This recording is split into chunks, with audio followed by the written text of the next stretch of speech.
Welcome to Eventful Connections with Jackie. And today I have Chris with me from Visit Indy. How are you today, Chris? Doing great. It's a beautiful day here in Indianapolis, and thank you so much for having me on the show. And from what I understand, it's one of the earlier shows, so that's definitely exciting to be a part of. Yes. Well, fun fact, I lived in Indiana for about 3 years and I loved it. I used to do the like scooter rides down in the city. Do you know? Oh yes, yes. I live in Fountain Square, so I take the scooters to and from work sometimes and tooling around, and only crash like once or twice. Nothing too My serious, but gosh, that's but yeah. terrible. Were you hurt or no? You're just kind of like, ugh. Yeah, not too bad.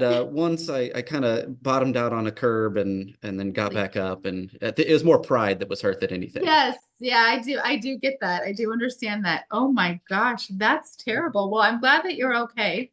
And that kind of just brings me. So I like to just kind of ask some questions. So in your city, tell me what are some hidden gems in Indianapolis? What are some cool things that we would want to see or we don't know about? Yeah, so there's so much. Indianapolis is, a very historic and vibrant city. I think one thing that I love sharing, there's really two cultural districts right outside of the downtown, as you probably are familiar with, and Yep. Mass Ave is one of those. Yeah. And on Mass Ave, there is a building called the Athenaeum. And the Athenaeum, it was built in like the late 1800s. And so it's a very historic building. Kurt Vonnegut, who's an author from Indianapolis, his grandfather actually designed it. At one point, it was like a bowling alley, a restaurant, a beer hall. Now it's actually houses a YMCA in the basement. It feels like you're going back in time in that YMCA. Yeah. There's there's a coffee spot in there. There's a theater still. But it is a full-on German architecture type building.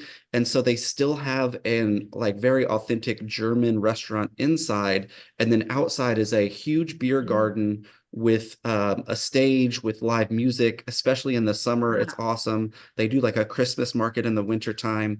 Uh, But definitely if you are here when it's warmer and they've got live music, it is a top spot that is, I don't know why, but it's not kind of promoted as much. no, you know what? I didn't even know about it. I never even went there. I'm like, what? I need to go back.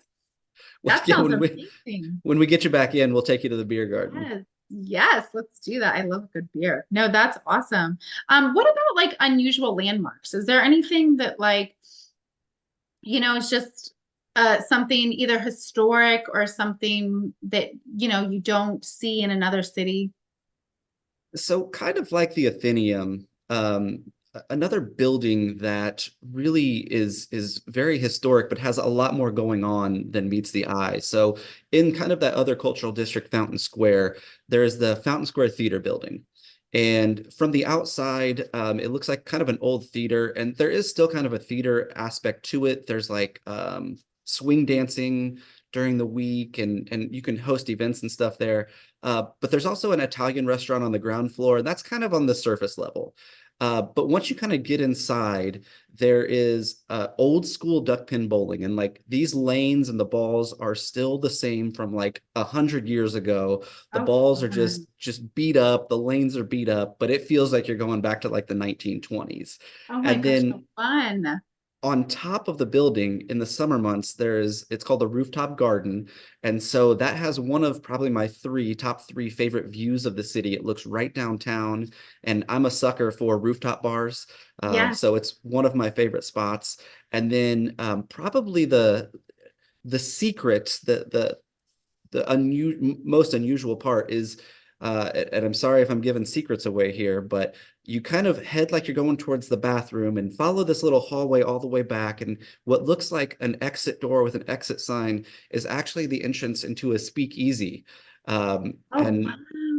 so there's been like a three-string band before, Uh, but the drinks are just off the charts awesome. oh my gosh, that sounds amazing. I haven't gone to either of those two places. I don't know what I was doing. What was I doing? That sounds awesome. A speakeasy is always so much fun and so unique. Yeah, Yeah, that's that's really, all the details that I'll give on the speakeasy. After that, you got to just kind of find it yourself. oh, that's so fun. Oh my gosh. So speaking of, this is like my favorite section of my podcast. And I say it every time. I'm like, this is my favorite section, but I love food. So tell me about, what are you guys doing for food? What's your city's perfect food? Whatever you want to tell us, like any hidden restaurants we have to see. I mean, anything that you think, we'd want to know about with Indiana. Yeah, so I love sharing this with clients and visitors from out of town. I say the three food items, and then I'll give you a bonus fourth. The three food items in Indiana, the tenderloin sandwich. So they Okay. take the piece of pork tenderloin, they mash it down, kind of bang it Oh, down, get it very thin, and then they bread it and fry it. And the rule with the tenderloin, how you know that you've got a good one, is if the bun, let's say, is this big, you want the tenderloin to be like twice as oh my, big as the diameter of the bun. So the bigger that my ratio God. is, Okay, you're not eating that with a client. You might eat that with your family, but you ain't eating that on a date or with your client, right? I wouldn't say date. Depends on the client. If you're more of a dive bar type person, Oh good bar my food type gosh. person, maybe. But yeah, the tenderloin, and that's kind of a state staple, I would say. Mhm. And then Indiana, when I also like to say, Indiana's kind of stereotypically known for three things: racing, basketball, and corn. And so corn dishes, corn on the cob, chowders, cornbread. It is Um, good. It's very yeah, good. I was at the yeah. fair. The fair is incredible, and the corn. Yeah, Dad's corn is probably my favorite Yep. local like corn that you can get at farmers markets and things like that. And then finally, dessert is the sugar cream pie. So Yes. it's yeah, it's It kind of sounds like like it's going to put 5 pounds, but yes, it sounds incredible. Sugar yeah, cream think of a pie. little bit like the consistency of a pecan pie without the Okay. pecans in there, but kind of that texture and just very kind of sweet and light. And then you've got the breading on the outside. So those are the kind of the three staples. And then for downtown Indianapolis, our most famous, restaurant steakhouse is St. Elmo's, and I'm sure you're familiar with them. Yeah. And St. Elmo's has their world famous shrimp cocktail. They ground the horseradish fresh every single day.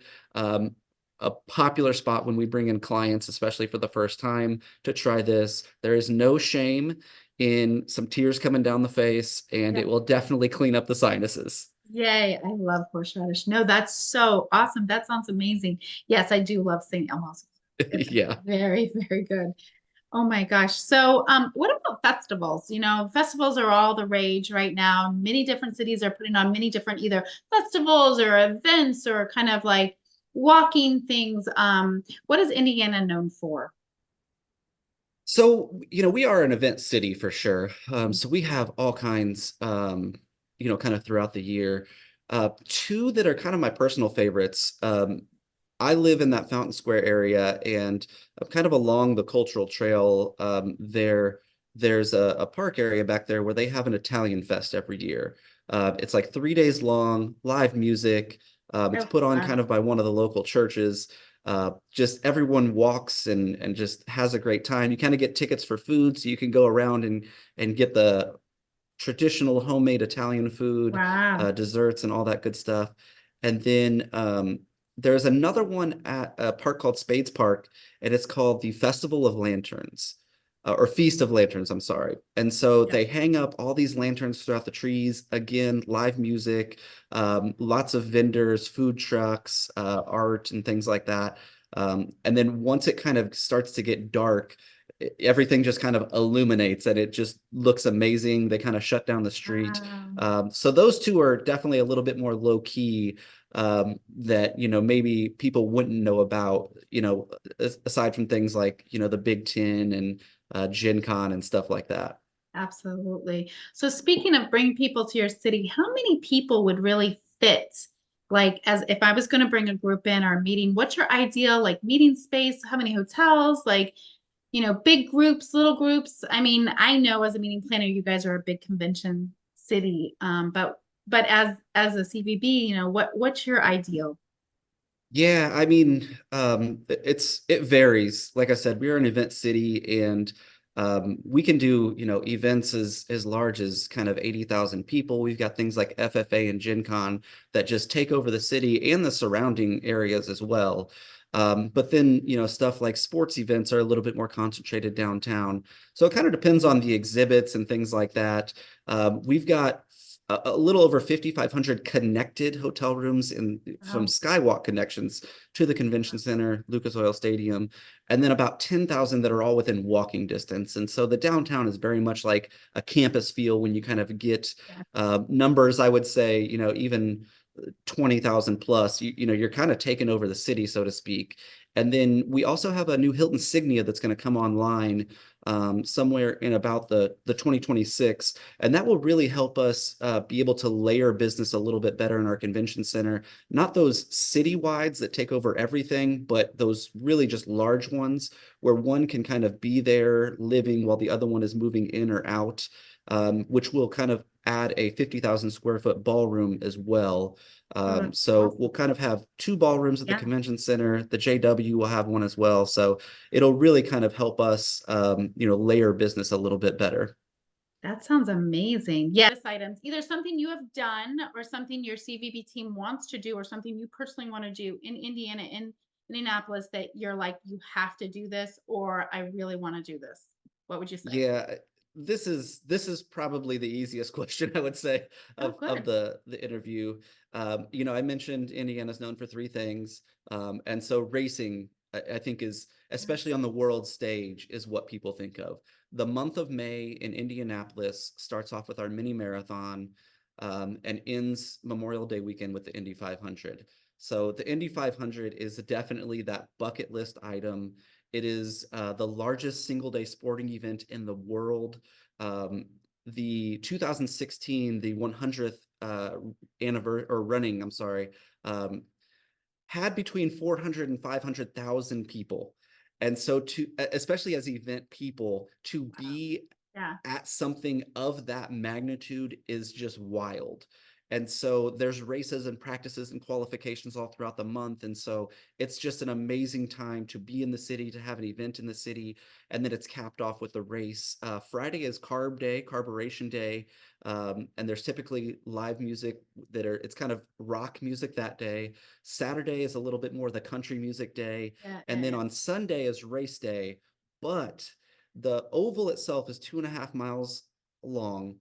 In turn four, there is actually an EDM concert with about 25,000 people that happens. We're talking Steve Aoki, names Oh my of God. that, yeah, of that Oh, stature, Martin Garrix and people like that, that is happening while the cars are going around. Like, so there's an EDM I type love it. festival happening inside the race with all these 400,000 people.